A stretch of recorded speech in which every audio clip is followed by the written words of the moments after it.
¿Cómo están? Mi nombre es Nicolás Torres Jiménez y voy a hablar de las primeras lecturas de la obra de Jean-Paul Sartre en Argentina en las décadas de 1940 y 1950. Bien, por un lado tenemos que mencionar a la llamada generación de 1925, un grupo de filósofos académicos que se acercan a la obra sartreana, principalmente al Cel y la nada de 1943, hacen una lectura propia del concepto de libertad, critican algunos aspectos de su desarrollo y elaboran un pensamiento propio en relación más o menos tensa con el filósofo francés.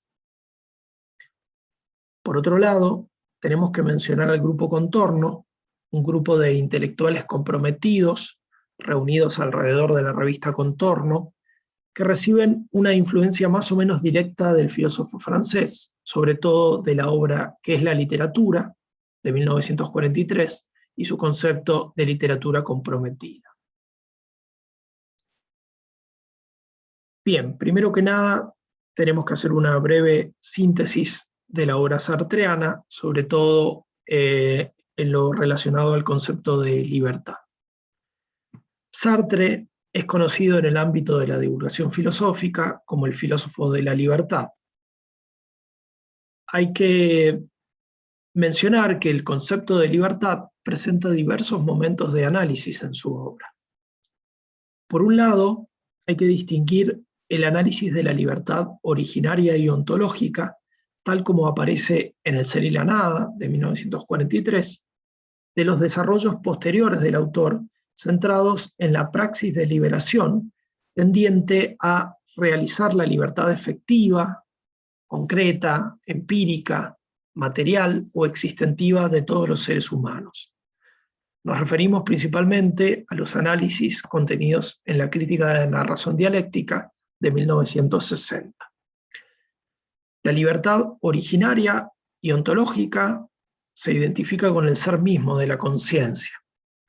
La libertad efectiva, se vincula con la existencia concreta y no alienada del existente humano.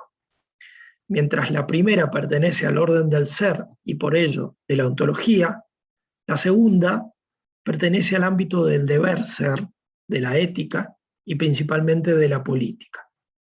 La libertad ontológica aparece como absoluta, inalienable, pero la libertad efectiva se presenta siempre relativa a una situación, a un proyecto y a un contexto histórico y social, y como tal resulta factible de ser alienada. La primera es la premisa de la liberación y de la libertad efectiva misma.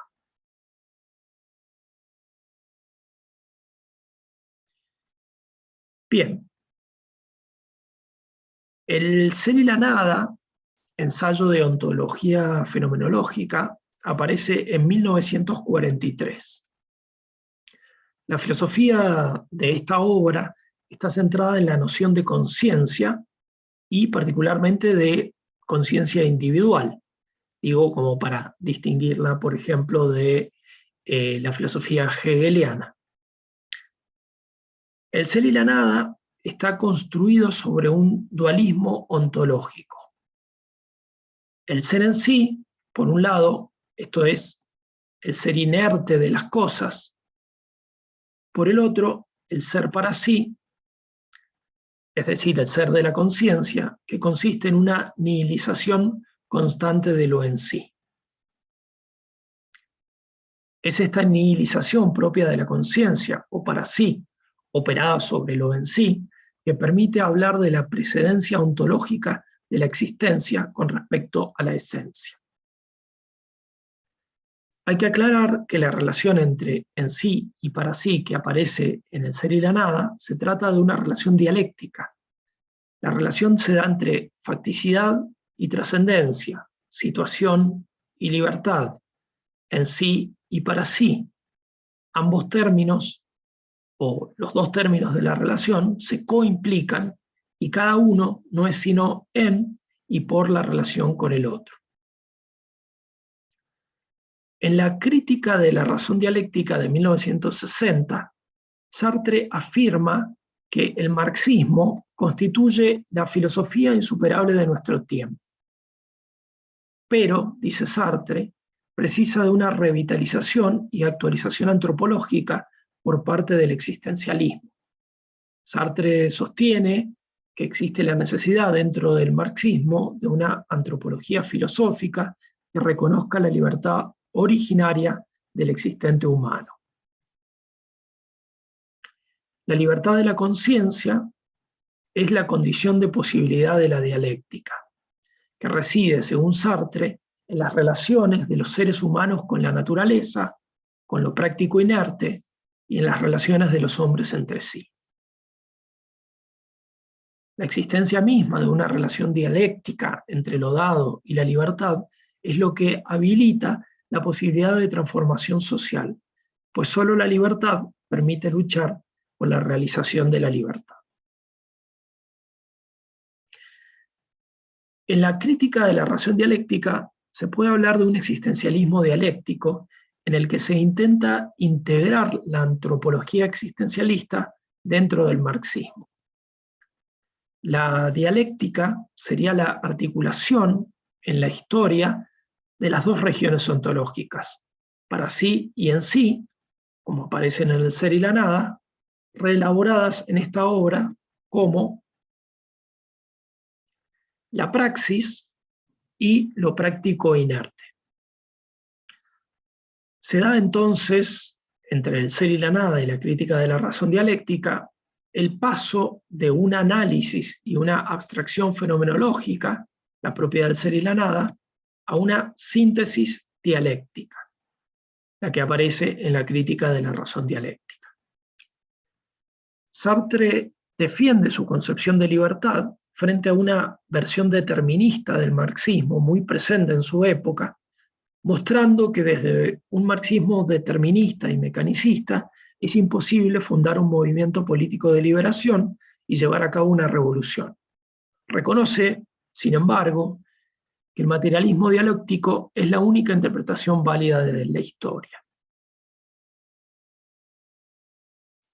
Bien, en 1948, en Argentina, Virasoro traduce El ser y la nada. En 1943 aparece la publicación de ¿Qué es la literatura?, primera versión en español, en Argentina, perdón.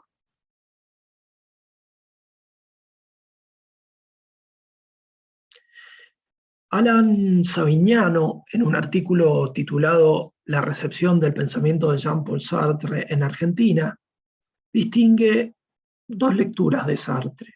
Por un lado, la lectura más académica de la obra sartreana por parte de la generación existencialista del 25, que incluye a Virasoro, Fatone y Astrada, de una lectura más política o militante de la nueva izquierda de Contor, cuyos exponentes son David Viñas, Ismael Viñas, Sebrelli, Mazota, Correas, Gigli, Gibaja, Rosichner, Alcalde, Prieto. Bien. Empecemos analizando la lectura que realiza Virasoro, integrante de la generación del 25. Los textos en los que se trata la obra sartreana por parte de Virasoro son La filosofía de Jean-Paul Sartre, de 1947, el prólogo a su traducción del ser y la nada, de 1948, y el artículo de 1950 titulado La idea del hombre en el Congreso de Filosofía de Lima. En el artículo de 1947, titulado La filosofía de Jean-Paul Sartre, Virasoro sostiene que Sartre concibe al ser en sí y al ser para sí como absolutamente separados. En realidad, esto no es así, ya que el para sí, el modo de ser de la conciencia, se plantea en el ser y la nada como una nihilización constante operada sobre el ser en sí. El ser de la conciencia, o sea, su misma libertad, sería esa negatividad permanente que se opera sobre lo en sí. Por lo tanto, no hay tal separación absoluta, sino una relación dialéctica entre el para sí y lo en sí. Una segunda crítica la podemos encontrar en la siguiente afirmación de Virasoro.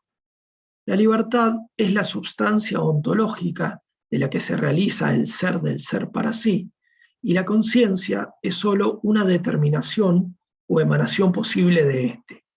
El ser en sí del ser humano reside en que tiene su raíz última en la libertad, que es la raíz y fuente de toda existencia y toda esencia. En realidad, Sartre evita el concepto de substancia, especialmente en el caso del ser para sí o ser de la conciencia, al que denomina en cambio lo absoluto no substancial. Virasoro, por su parte, considera a la libertad como la substancia fundante del para sí. En Sartre, la precedencia de la existencia con respecto a la esencia es incompatible con el concepto de substancia. En cuanto a la distinción que hace el argentino entre para sí y conciencia, esto es, que la conciencia sería solo una emanación o determinación posible de aquel, podemos decir que Virasoro utiliza los mismos términos de Sartre, pero en un sentido muy diferente, por lo que su crítica carece de sentido. En Sartre, para sí y conciencia son términos equivalentes, o, para ser más exactos, el para sí o libertad ontológica es el ser mismo de la conciencia. Por otro lado, la conciencia en el ser y la nada es puro acto o perpetua nihilización de lo en sí, pero jamás es en la forma de lo en sí, jamás es substancia. Su relación con lo en sí es siempre negativa. El concepto de en sí resulta inconmensurable entre ambos autores. En el Virasoro que interpreta a Sartre, tiene reminiscencias más hegelianas que sartreanas. Solo así se puede entender que la libertad sea entendida como el ser en sí del ser humano e incluso de todo él. Virasoro hipostasia la libertad del existente humano, en una especie de libertad universal originaria o trascendencia abisal, como la llama, de la que a posteriori hace participar a los seres singulares, no solo humanos y no solo animales, al parecer. Es así como lo universal se realizaría por intermedio de los individuos concretos que, en su libertad, encarnan aquella hipóstasis de fuertes reminiscencias hegelianas. La trascendencia sartreana es siempre trascendencia en la inmanencia finita, un más allá de la conciencia que la conciencia misma pone como objetivo hacia el cual proyectarse dentro del mundo real. En el prólogo de su traducción del Ser y la Nada, Virasoro escribe: Sartre se ha dejado cegar por oscuros prejuicios que le han impedido ver en la libertad el valor supremo, el valor ético supremo, y al mismo tiempo el valor existencial por excelencia. La crítica de Virasoro es consecuencia de un uso diferente del concepto de libertad. En el Ser y la Nada, Sartre no podía definir a la libertad como un valor. La libertad, según el Ser y la Nada, no es un valor, sino la fuente de todos los valores. Es la trascendencia misma del para sí. La libertad del Ser y la Nada es una libertad ontológica, es decir, una libertad que pertenece al orden del ser. Los valores, si bien son fundados en aquella estructura ontológica del ser humano, como explica Sartre, pertenecen en cambio al orden del hacer, de la praxis. En la obra posterior de Sartre, en cambio, sí sería posible considerar a la libertad empírica como un valor o como el fin supremo que da origen a todo valor. Incluso Simone de Beauvoir, en Para una moral de la ambigüedad, desarrolla esta misma idea. En este libro, ella afirma que la libertad humana es el fin último. Bien, el proyecto de liberación sartreana, tal como es abordado en los textos más políticos o políticos filosóficos, permite entonces pensar a la libertad empírica, como un valor a realizar por medio de la praxis política. En el artículo de 1950, titulado La idea del hombre en el Congreso de Filosofía de Lima, y que se publicó en la revista Cuadernos de Filosofía, aparece una crítica más profunda del concepto de libertad sartreano y se desarrolla de manera más amplia una concepción propia de libertad como sustancia del hombre. Allí, Virasoro habla de, cita, el sentido negativo y pesimista de la libertad sartreana, ligándolo al concepto de culpa kierkegaardiano.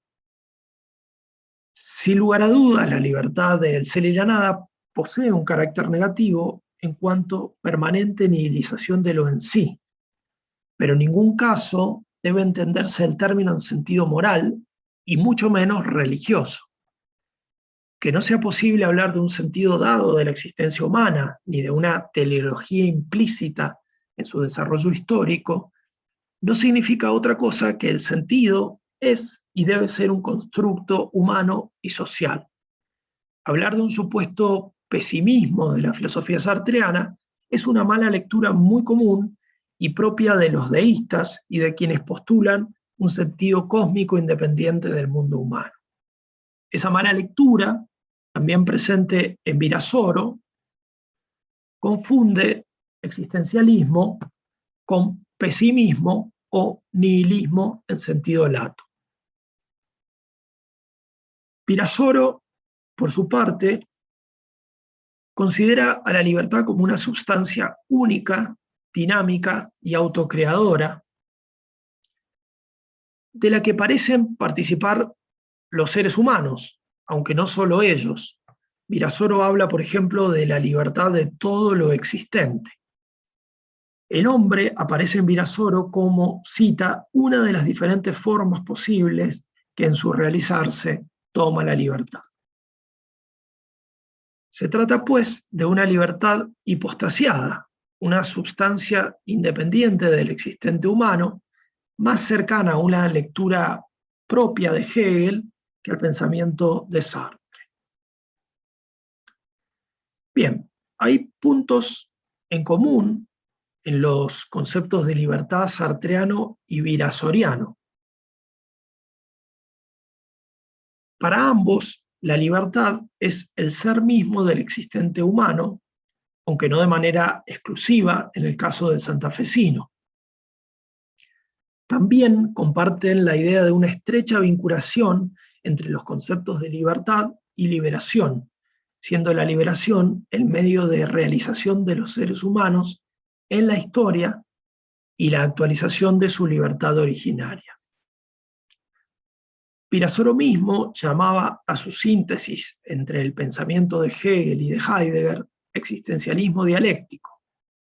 Sartre también intentará llevar a cabo, principalmente en la crítica de la razón dialéctica, una síntesis entre pensamiento dialéctico, Marx y Hegel, y existencialismo, su propia filosofía construida en diálogo con la obra principal de Martin Heidegger.